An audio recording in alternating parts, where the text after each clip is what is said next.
Okay, well, welcome everybody. It's nice to see some familiar faces, some new faces. So I hope to talk about a subject tonight that is relevant to every one of us. Because what we do know about life, it's continuous and things are always changing and it's constant. And it's often not so much about what's happening around us, but how we learn to adapt and move through it. So hopefully there'll be some valuable takeaways that you get, as well as some fun lightheartedness to this as well, and just shared experiences and shared learning from each other if you would like to participate and just join in conversations or questions at the end. So when we think about navigating change, we know that life doesn't move in straight lines. It unfolds in chapters. Some we choose, right? And some are chosen for us. And often what makes change hard isn't just what's ahead, it's what we have to let go. Change is not a failure. We know it's part of God's design. Every season includes endings, middles, and beginnings, and I'll elaborate that a little bit further. So the purpose of today is understanding transitions, learning to let go well, and trusting God in the process. And when we talk about change, I just want to really highlight that all transitions bring loss, and why it's so important to do our own grief work. No matter how little or small we think the transition, all transitions require loss and grief. And so Wayne just highlighted a little bit about who I am and where I work. By Peaceful Waters is literally just about 5-minute drive from here. We have our main office in this town, and we have regional offices across Southern Ontario within churches. We offer in-person, online, and phone appointments. And we all are Christian therapists who are trained and registered with our regulatory college. And I just brought some brochures here today if you want to get to know who we are. We just celebrated 25 years of being in business, and so it's our privilege to service our local community as well as our churches. And we also have another person here. Actually, I've got two people here who are associated with By Peaceful Waters. Our lovely Carrie over there, who is a church congregant, and my other colleague, Leah, over sitting at that other table, who's a psychotherapist. So my plan today is to focus on these areas, talking a little bit about examples of change across the lifespan, necessary endings, so again, learning to let go, the messy middle, where most of living happens, and stepping into new beginnings. So we know that everyone in this room has experienced change. We know that it's a universal experience. Some changes are welcomed, as I mentioned, and some are resisted. And some arrive uninvited, right? And while we often talk about change as an event, most of us know it's actually a process we have to learn to live through. We tend to think life, as I said, changes in straight lines, but most of life actually unfolds in chapters. We don't stay the same person across every stage of life, and you're not supposed to. And so I want to again, I always talk about, even though I practice psychotherapy, the Holy Bible predates psychology. And as a Christian therapist and part of a Christian organization, practical wisdom is so plentiful in this beautiful book that I'm holding. So I want to anchor this conversation today in Ecclesiastes that it talks about, about change. And again, this is a very popular passage, a time for everything. For everything there is a season, a time for every activity under heaven, a time to be born and a time to die, a time to plant and a time to harvest, a time to kill and a time to heal, a time to tear down and a time to build up, a time to cry and a time to laugh, a time to grieve and a time to dance, a time to scatter stones and a time to gather stones, a time to embrace and a time to turn away, a time to search and a time to quit searching, a time to keep and a time to throw away, a time to tear and a time to mend, a time to be quiet and a time to speak, a time to love and a time to hate, a time for war and a time for peace. And so again, when we think about these simple truths and honest ideas, life moves in seasons. There's a time of building and a time of letting go, a time of joy and a time of grief, and times of certainty and times of change. So this is a little interactive game that I want to do with you. The rule is there's no overthinking. First thoughts win, gut reactions only. And so I just want you to raise your hands. Would you rather? And this actually helps you understand your relationship with change. Okay?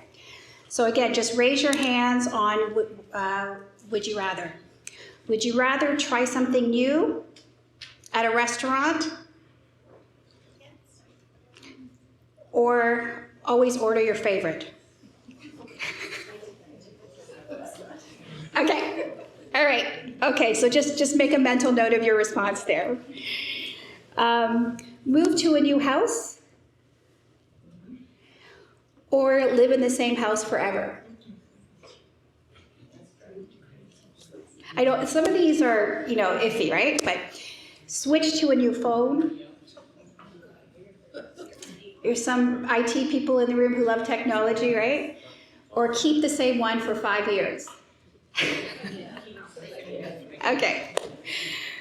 Have your schedule change every day. So people who are spontaneous, like new things, or your schedule to be exactly the same every day. Okay. Have a sudden free day. Or have a day fully planned. Okay, and again, there's no right or wrong answers. This is just your preference, right? And last but not least, would you rather be known as a go-with-the-flow kind of person? Or a creature of habit? Right? I think I was the first.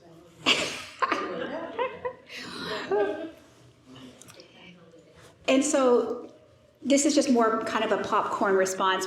Based on that experience, and when you think about change, what's one word that typically describes how you feel about change? And feel free just to throw that out. Maybe we'll start over here. So I just want to normalize that even in this room tonight, there's mixed emotions, right? And it shows that we're not alone in sharing these mixed emotions and how we respond to change. And so that, yes, we can be anxious, fearful, but still hopeful. Right? Okay, so now this is more of a quiet reflection as I kind of get into the material. Now I want you to think of one change in your life that has turned out well. So just take a few moments just to think about one change that you've gone through, whether it's recent or maybe it was a big change that turned out well for you.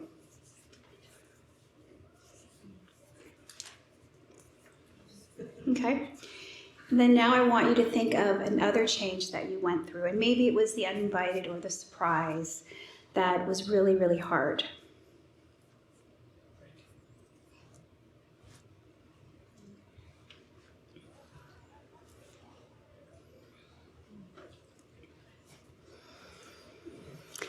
And so keeping all of those experiences kind of at your forefront, I just want to go through what are some of those examples that we often encounter with change in various life areas.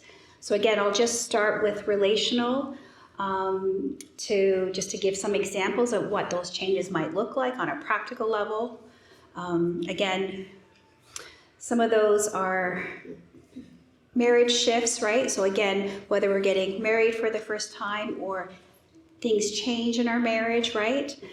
Relationship breakups or divorce.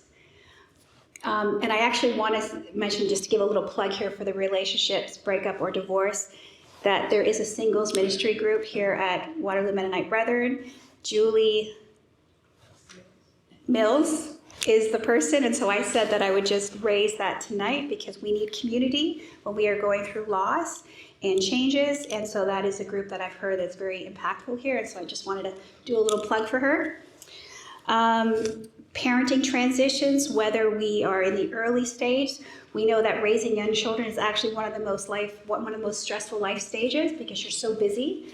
Or whether we're empty nesting, their children are grown, but we still want to know what they're doing, what choices they're making, right? And so we're adjusting to not being as involved in their day-to-day life. Loss of a loved one, changes in friendships or church community. I think you were just mentioning some of the changes that you're going through in terms of location and in work, not getting maybe into a desired academic program or changing majors. I think a lot of students who might be applying to post-secondary for the fall, right? And either not getting into their program and really being devastated, or even as adults when we do later education and we're kind of floundering, or we start something and then we realize it's actually not what we're meant to do. Letting go of long-held dreams or expectations. Sometimes we live out dreams through the influence of other people that maybe are not our own, and so just recognizing what are our dreams. And sometimes, I grew up with a person who always wanted to be a baseball player and went off to university and got a scholarship, but then got injured and then had to let it all go. And so again, whatever that dream is for us, it can be really hard if there's changes with that. Job loss or career change, burnout or loss of passion. We know that burnout is on the rise in a lot of employment agencies, retirement. Even though it sounds dreamy at my age, and I look forward to it, I also know that it can be a shift in identity as well, is trying to find new meaning and purpose, right? Maybe feeling called to something new, but you're unclear about that, right? And so there's a restlessness in your heart, but you don't know exactly what that calling is and where you're going. And those are just some examples within that. Health and body, illness, receiving a new diagnosis or recovering from an injury, ongoing pain or fatigue that changes our daily capacity, changes in our mobility for aging and changing capacity, maybe strength and flexibility, sleep pattern changes, our mental health struggles. Again, we know that there's so much uncertainty to life, and so it can create periods of anxiety, depression. We can feel overwhelmed easier than maybe before.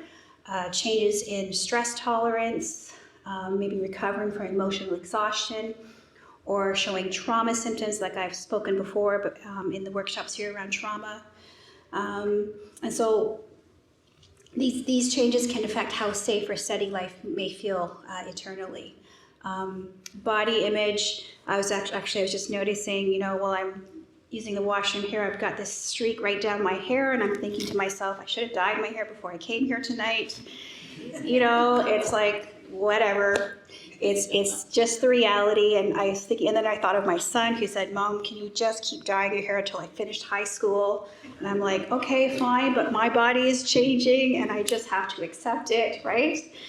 And maybe I will do the gray blending or the blending in the next couple of years. That's my hope, Leah. You'll see him in office with a different hairstyle.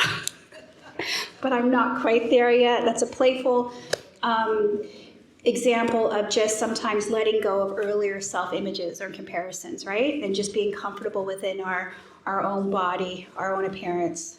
Identity and faith. These are often some of the deeper transitions.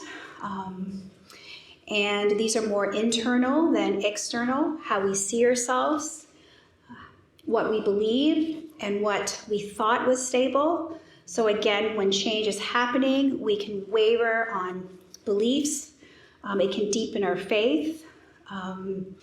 Sometimes we struggle to reconcile suffering with faith, moving from inherent faith to personally own faith. So again, when you've raised your children in a Christian home, right, and they go through their own separation and their own stage of, do I believe what my parents believe? And that is really sometimes unsettling for us. And it's like almost like the prodigal son. We have to kind of let them go and pray that God brings them back, right? And some of us may be in those seasons already, or in those seasons.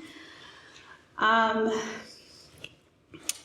of feeling in between identities, the letting go of old roles. Again, those could be roles that gave us meaning and purpose, such as being a mother, and we took pride in that role, and we gave our all to that role, and then our kids are grown and they're like, who am I?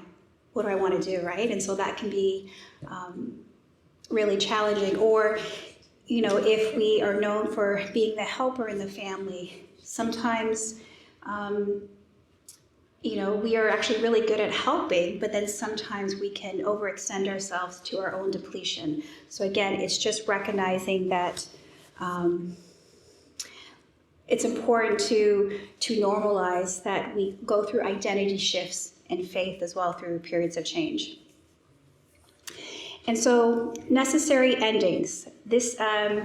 So I'm going to be taking my information today from 3 very important sources: the Holy Bible, first and foremost important, and then the 2 books I'm referring to will be by Dr. Henry Cloud from Necessary Endings, and then the other book is Life is in the Transitions by Bruce Feiler.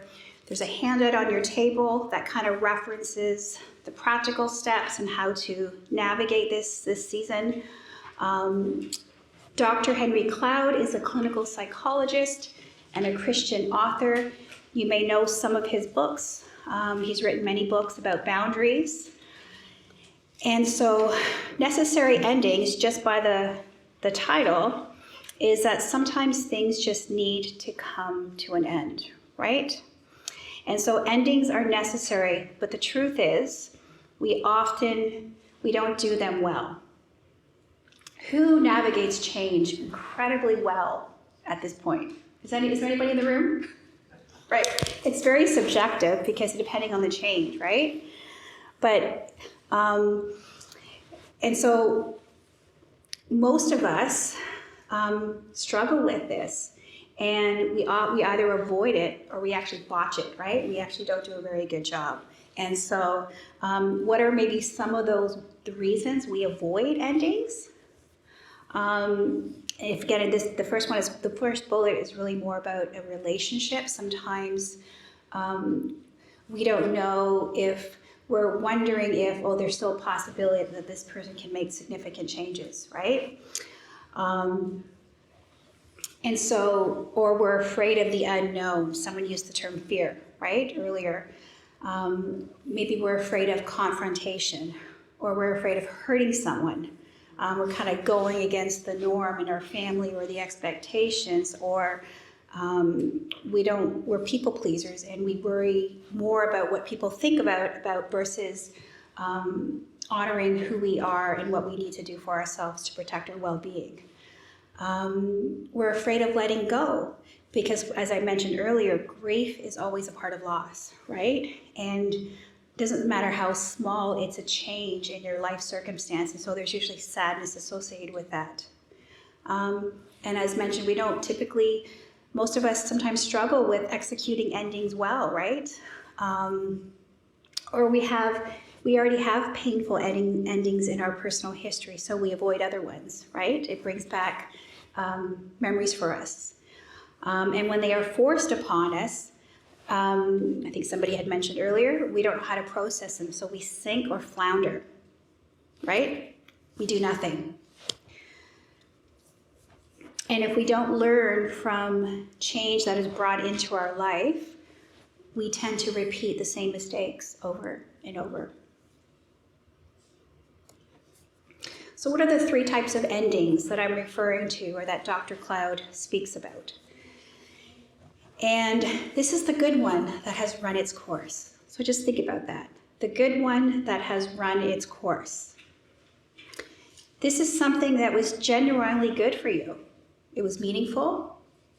It was life-giving. but it no longer fits who you are becoming in this season. You've outgrown it. You're maybe, yeah, exactly. We all know what that. We're feeling restless, right? We're feeling bored. We're feeling like there's something more, right? And so again, sometimes I feel like God stirs in us a restlessness, right? He prepares the mind before the situation arises. And again, these could be a job or career that once felt right, that no longer aligns with your gifts. And that actually was before I came to By Peace of Waters, I was in a very comfortable public sector position for 23 years. And then I got to a point where it's like there was a dissatisfaction, a restlessness that I couldn't explain, and I knew I just had to go. And it was very uncomfortable for me. But praise the Lord that He gave me the strength to walk through the door. A volunteer role or a ministry that you've outgrown, right? Maybe a season of parenting, or even a friendship group that was once important to you that has naturally drifted. And so again, if you think about the emotional reality of those changes, right? So yes, grief is present even when there's nothing wrong, because again, we know that change is coming, that change is required from you. Guilt can sometimes show up because we know that this is still good and there's actually nothing inherently wrong with it, but there's maybe a growing dissatisfaction, a growing restlessness within, and asking yourself, well, why do I leave? Why do I need to leave here? Sometimes we get confused with stability creates comfort, but we can't grow if we're always comfortable, right? And so, yeah, good things can become limiting. The bad that ends. So those are patterns in us, in our relationships or environments that are harmful, draining, or keep us in this season, in this stage, such as relationships that are marked by abuse, going through repeated cycles of burnout or overwork, where we're neglecting our self, our care, maybe using unhealthy coping patterns, whether that's shopping, addictions, whatever that is. Continuing to stay in an environment where you are consistently devalued or feeling unsafe. Or again, sometimes what happens when we've been exposed to harmful experiences is that we internalize other people's voices. So those voices become our own critical language that we use towards ourselves. So just catching how we self-talk, if it's critical or shaming. So the bad, so what are some of the emotional pieces to that? Again, it's fear of change or confrontation, hoping that it will eventually get better. Sometimes what I will say to that's like wishful thinking. There's no evidence before you that suggests that it's getting better. And so we stay in this wishful thinking that things will change, even though on the outside it's not. And I'm talking more about in relationships and being around people that are toxic or harmful to us, or being in an unharmful situation. And so sometimes what keeps us stuck is not what we don't know, but it's just what we've gotten used to. And one of my comments that I will often use in therapy is that our norm is our norm, right? So we adapt. We just learn to adapt to our environments, and sometimes what we know, even if it's not good for us, feels more safe than doing something that's uncertain and unclear. The almost good, and the last piece of necessary endings, is the almost good that isn't good enough. And so this is often one of the most confusing categories, because again, it's not bad, but it's also truly not working, right? So it kind of stays in that almost there space. Maybe a relationship that's okay, but it lacks depth, or mutuality, or reciprocity, or give and take, right? Maybe a job that's stable, but I was starting to get disengaged and unfulfilled, right? maybe staying in a situation, maybe a habit that we have, that habit of staying in situations, but it's not terrible. So maybe, again, this could be when you think about relationships where, or work environments, where again, it's kind of like we've kind of set limiting, we've kind of lowered our expectations. Like it's not great, but we're also just not thriving. We're also not growing. We're also not feeling kind of energized or refreshed by it. Sometimes it can be spiritual routines. I mean, we know that Christian practices can be fruitful, can be incredibly helpful, but the practices in themselves don't necessarily bring intimacy and connection. It could be a way to help. It can be tools to get us there, but sometimes when we do things unfamiliar, we're no longer alive in that moment, and the Holy Spirit can move in us in many amazing ways. And so sometimes even with routines, they can become mundane, right? So again, partial solutions that prevent real change. It's okay, so I'll just stay. And some of the emotional impacts of that is just settling, as I mentioned. Settling because it feels safer than uncertainty, right? There's more difficulty naming dissatisfaction when nothing is actually really wrong. Or staying stuck, kind of in the ambiguity. And so one of the most dangerous places is not a crisis, it's comfort without growth. And sometimes we pray when we're at a crossroad and we don't know what to do, that maybe something comes our way. And so again, I just want to normalize that it's a human condition to want stability and security. God knows that about us. But faith also causes us to believe and to step out on the things that are not yet seen. And that strengthens us spiritually and really allows God to show up in a mindful way that, any merit that we try to do, we just can't experience that. So in summary, with Cloud's point is it's not that endings are easy, but that without the right endings, we can't fully step into what's next. Some things must end, not because they are all bad, but because they no longer fit the life that God is leading us into. And so just some biblical references here, connections that I would like to make. So when you think about John 15:2, I'm just going to quickly turn here in my Bible. And I've given these passages at the end of the handout as well. He cuts off every branch of mine that doesn't produce fruit, and he prunes the branches that do bear fruit, so they will produce even more.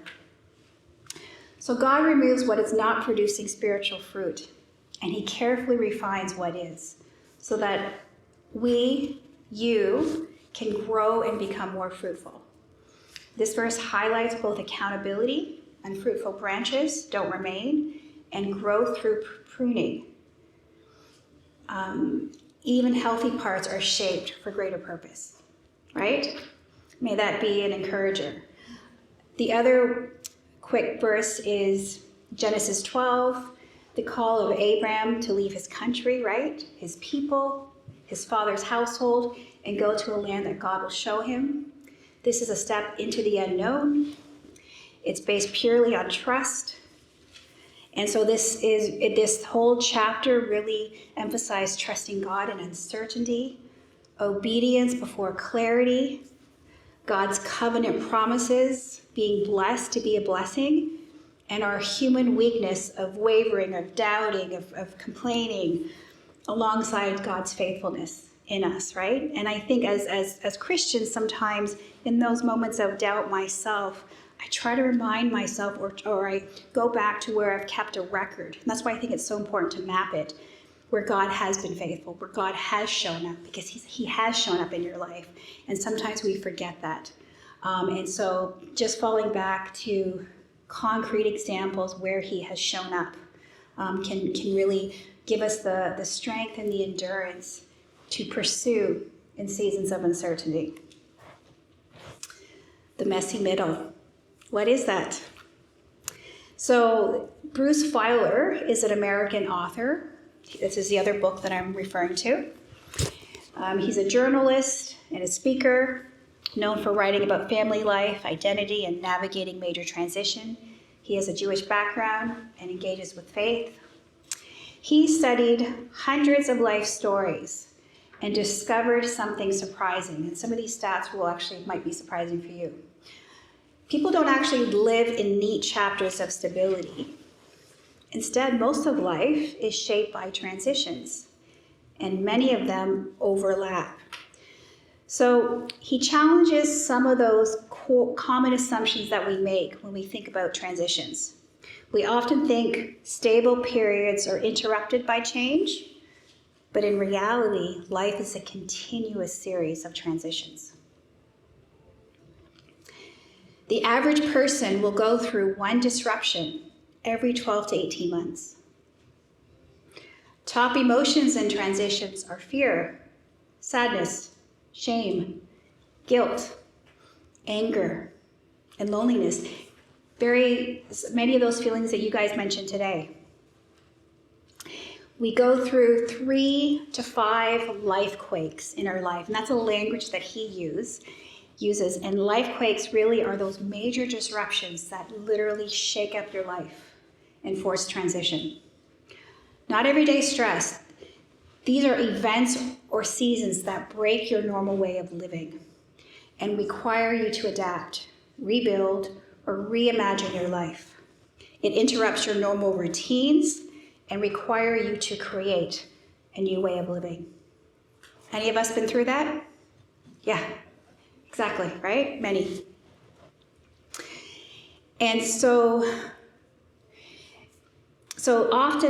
when you think about, and I've spoken to many people, and I think about in my own life, when you think about the fear of the known versus the fear of the unknown, and depending how much we're suffering in the fear of the known, it might actually motivate us to go into the uncertain, because what we have today is too much. It's insurmountable. And that often is the equation of why we go forward. Because what we're dealing with to now, we don't want to keep living this way. We're done. We're tired. We want to change. And so we know that we can't survive in this situation anymore. And so we have to go forward. So the messy middle is the space between what was and what is still to become. It's uncomfortable. It's not just confusion, but it's an active reconstruction. If you look at it that way, it's an active reconstruction. It's disorienting space. Control is low. Clarity is low, but openness is high. This is often where we encounter God. Less of an idea and more of a presence. So how God tends to show up in the uncertainty, not always giving answers, but offering presence. Psalm 23, right? And we know that in dependence, and I was just having a lovely conversation with one of my friends here before about how sometimes we just need to get out of God's way. He sits back and allows us to flounder, to problem solve in our limited abilities and knowledge, and then we finally give it up. And then he comes in, right? He's just waiting for us. And so often disruption, when self-sufficiency breaks down, his grace is sufficient for us. And so in this disruption of old identities, we are being reshaped at such a deep level. And in this waiting, we're also forming trust without immediate resolution. In quiet, unexpected ways, not always dramatic, but steady. Life feels unclear, but that is often where God becomes most real to us, right? So what are some of those experiences in the messy middle that you can relate to, right? Again, we talked about some identity questions, disruption. I don't feel like myself, right? I mean, that resonates with me because I can think of that comment many times that I've said to myself, I just don't feel like myself, right? And so competency goes down, right? And you're kind of, it just feels messy. Some days you might be hopeful, other days are heavy. There's grief, anxiety, frustration, even numbness. Sometimes we just check out when things get too much mentally. We're overwhelmed with holding uncertainty for too long. And it causes increased stress in us. So again, I just want to normalize that inconsistency in our emotional responses, ups and downs, identity questions or disruptions around our identity, it's all part of the transition, and it's not a failure. We also have this, again, in the messy middle, we have this urge sometimes to rush or escape, right? And so we seek clarity, which again, that urgency is not necessarily coming from a good place, right? So again, there's a sense of loss of control, hidden growth, and the hidden growth really refers to that identity is being reformed, priorities are being clarified, resilience is being built, deeper dependence on God is developing, old patterns are being challenged. The messy middle is not empty, it's full of invisible work. Messy middle is not empty, it's full of invisible work. So again, I'd like to make some biblical parallels to this stage. So you think about the Israelites in the wilderness, right? Exodus 16. After leaving Egypt, the Israelites are traveling through the wilderness on their way to the promised land. Not long into their journey, what do? They begin to struggle with fear and dissatisfaction, right? They grumble against Moses and Aaron because they're hungry and they remember the food in Egypt that they ate. In their distress, they romanticize their past slavery, right? Life was better there because of the food. They question why they were brought into the wilderness at all. In response, God tells Moses that he will provide food from heaven, and he shows up and fulfills his promise with manna and quail. When you think about Jesus in the desert, after Jesus' baptism, he was led by the Spirit into the wilderness, where he fasted for 40 days and is tempted by the devil. Only after this period does he begin his preaching, calling disciples and performing miracles. And so, preparation before his calling. His ministry doesn't start immediately after his baptism. There's a hidden testing season first. So again, testing of his identity and trust. So the temptations were challenging who Jesus was and whether he relied on God or who he was to prove his identity. His spiritual strengthening happened in that because he responds with scriptures. A pattern of before and then testing and then launching. So the wilderness comes before Jesus' confirmations and public mission. The wilderness comes between his confirmation and his public mission. I think about the Psalm of Lament, Psalm 13, David's prayer expressed sorrow, confusion, distress, while still turning towards God. Lament gives the language to the in-between, the feeling forgotten or uncertain, holding back pain, and faith at the same time. Lament is faith that speaks honestly in the middle. And so again, what are some of the common mistakes that we might make in the messy middle? Believing I should have this figured out, right? How many times maybe we've told ourselves that? Interpreting discomfort as failure, that something is wrong with us, something is wrong about this situation. Making permanent decisions based on temporary overwhelm. So that, again, that's rushing to certainty, rushing to clarity, when maybe we just need to live in that process and just trust. And assuming God is absent because things feel uncertain. What if he's pruning us? He's reshaping us. He's calling us into a deeper relationship and reliance with him. So, what are some practical steps moving through the messy middle? So again, the goal in the messy middle is not to figure out everything. It's to stay engaged while clarity forms. Remember we talked earlier about floundering and shutting down? And so our position here is really just to try to stay engaged. And the first most practical step is to stay connected to Jesus in the midst of this change. From that place of connection, our thoughts and our decisions and actions begin to align and flow. So what are some of those more practical, some of the other practical steps? Just naming the transition, recognizing that this is the transition, it's not a breakdown. Identifying the stage that you're in, the ending, the middle, or the beginning. Why is it helpful just to name it? Because it shifts from something is wrong with me to this being a normal human experience. Map what's changed. So Fowler found people gain traction when they can name what has ended. What is unclear, what still remains stable?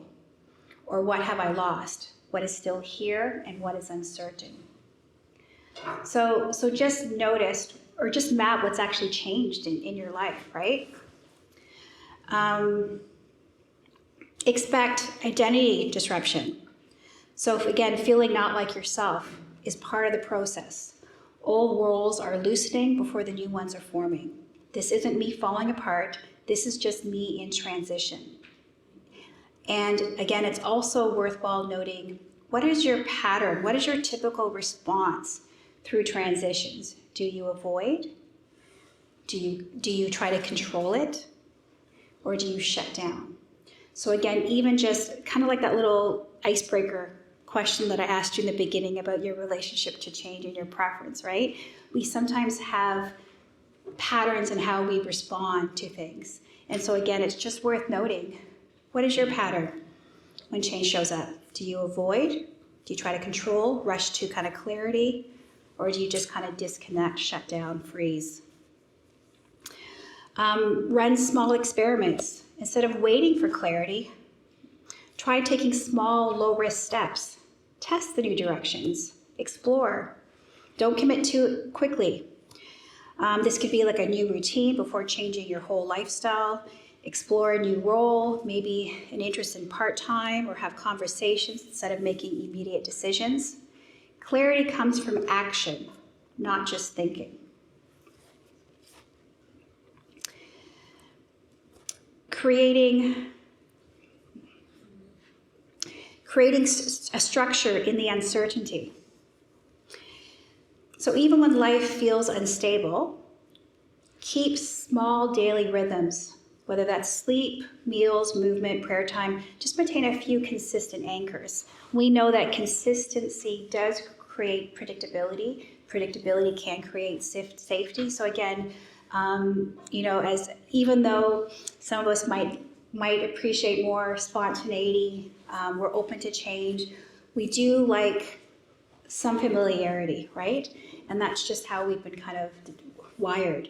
And so creating small daily rhythms in our lives, it helps to reduce overwhelm when everything else feels uncertain. So again, structure reduces overwhelm when everything else feels uncertain. Stay connected. Talk to your people in your life. Share honestly. Not just saying, how are you? I'm fine, right? Be authentic. Be truthful. Let others help you with what's going on in your life. Maybe check your decisions. And just recognizing, again, transitions are hard, but they're even harder when they're done alone. And so when you think of, and the other thing is allowing for mixed emotions. We know that, as I mentioned, grief and hope can coexist. Relief and fear can show up together. Conflicting emotions don't mean you're doing it wrong. They just mean you're in it, right? And so I always say that multiple emotions can coexist at the same time. Resist the urge to rush. So this is where we want to avoid making big decisions just to escape discomfort. Let clarity develop over time. Urgency, I can definitely speak for myself here. Urgency often comes from discomfort and not wisdom. Who's ever made a decision in their life or rushed to a decision and realized, oopsie? Yeah, right? Yeah, exactly. And so again, there's always value in, I always say that when we are distressed or overwhelmed, sometimes we just need to pause and maybe commit to not making any drastic decisions in our lives until we kind of gain some clarity and more confidence, right?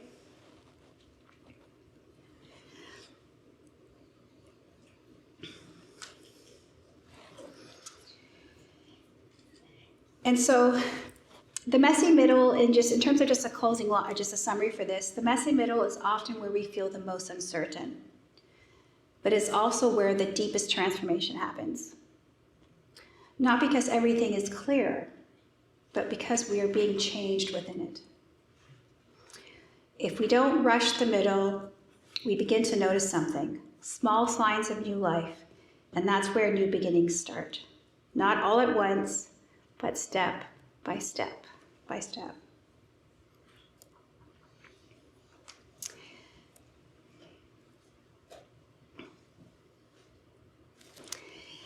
So again, how do we step into new beginnings? As I said, new beginnings don't arrive fully formed. They grow through small, consistent steps. I've been in this role now at By Peaceful Waters for coming up to 2 years, and again with each month, each time period, things are getting clearer and clearer of how to, perform the duties and expectations of myself in the role as clinical director. And I'm sure Leah, has kind of seen some of those growing edges of me, right? And has been very kind towards me. We share the office. So again, what are some of those action steps around stepping into new beginnings? Look for small signs of alignment. So again, instead of waiting for certainty, just notice what gives you energy. What feels meaningful? What fits more naturally? New beginnings are often recognized gradually. Take one clear step forward. Action 2. So it's not a full plan, it's just the next step. And some of those could be having a conversation, maybe applying for an opportunity, setting a boundary, starting a new habit. Movement creates momentum, and you've probably heard that before. Movement creates momentum. Build new identity through action. You don't wait to feel like the new you become it by acting in alignment with it. So you're practicing new patterns consistently. You don't wait to feel confident. It's like that famous saying, what's that famous saying? Make it until you fake it until you make it, right? And so you become it by acting in alignment with it, practicing new patterns consistently. You take actions that build confidence. Let go of perfection. That can be a struggle for some of us. New beginnings are messy too. You will adjust as you go. This is a draft. Just remember, this is a draft, not a final version of you, right? So allow us to have some compassion and grace as we kind of fumble our way forward. Keep what still works. Not everything needs to change. Carry forward your values, your friendships, your strengths, your spiritual practices. Transitions are about recombining, not starting from zero. Expect overlap. You may still grieve while moving forward. You may feel uncertain as things improve. Beginnings often coexist with endings for a while. Mark the shift. Acknowledge movement. This is about tracking, documenting facts. Name the new season, whether that's through journaling, prayer. And again, just a couple of, this is one of my favorite scripture verses, Jeremiah 29, 11 to 14. For I know the plans I have for you, says the Lord. They are plans for good and not for disaster, to give you a future and a hope. In those days when you pray, I will listen. If you look for me wholeheartedly, you will find me. I will be found by you, says the Lord. I will end your, I will end your captivity and restore your fortunes. I will gather you out of the nations where I sent you and will bring you home again to your own land. So God speaks to hope in a future while they are still in exile. A new beginning isn't always a location change first. It's a shift in direction, trust, and orientation before anything external resolves. New beginnings often requires holding on to what is promised before it is visible. The core of stepping into something new isn't just figuring out the plan, it's deepening connection with God in the process. His invitation is always relational, not necessarily situational. And these are, again, just some anchors that I've put in your sheet around scriptures that can support you through the entire journey. And in closing remarks, I would just say that if Dr. Cloud helps us understand what needs to end, Bruce Fowler helps us understand the process of transition. That scripture reminds us that we are not alone in any part of it. The ending, the middle, or the beginning. Yes, endings are painful. The middle is uncertain. New beginnings can feel small, but through it all, God is present. He's guiding you, He's shaping you, He's walking with you as you step into your next chapter. Okay. So I know that was probably a very quick overview on change. I summarized it in the handout that's on your table. So again, there's some takeaways that you can take with you after today. I'm open to any questions if folks would like to ask any questions about this.